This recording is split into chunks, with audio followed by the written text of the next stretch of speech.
天11节的感动时刻，我们带您拜访在桃园新屋的赖文英。他用绘本来呈现客家文化，3年的时间，他完成了绘本《夜路要去哪儿》。特别的是，这本书是全台第一本以客语为主，加了国语和英文对照的工笔绘本。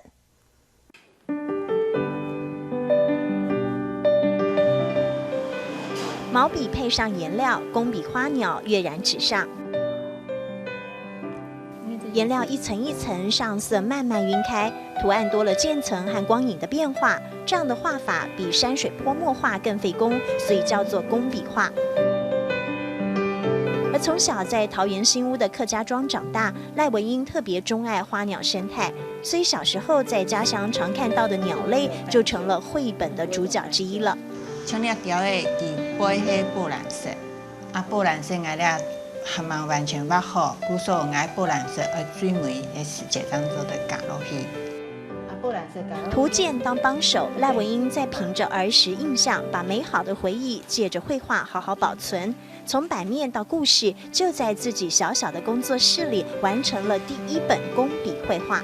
亚寡而行来，它的中文名字就是夜路要去哪儿。常见的夜路是第一主角，故事里他寻找栖身地，不断的搬家，途中遇到了好多不同的鸟类朋友，搬迁的艰苦和挫折，透过简单的图文述说，还淡淡的反映出客家族群迁移开垦的特色。开垦的过程当中会遇到一些困境，那就有点像我里面主角夜路的一个情形，会遇到一些困境，那他们怎么从困境当中去发掘到他们自己的拥有的一些客家文化。亚寡近鼻，夜路要去哪儿是赖文英的第1本绘本，同时也是全台湾第1本以客语为主体，结合国语和英语的3语绘本。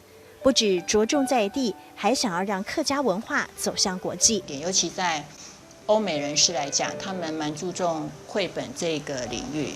那我想说，我希望国外的外国朋友也可以读得懂我的绘本。风伫个叫毛枪哩，叶伫个点毛欢喜。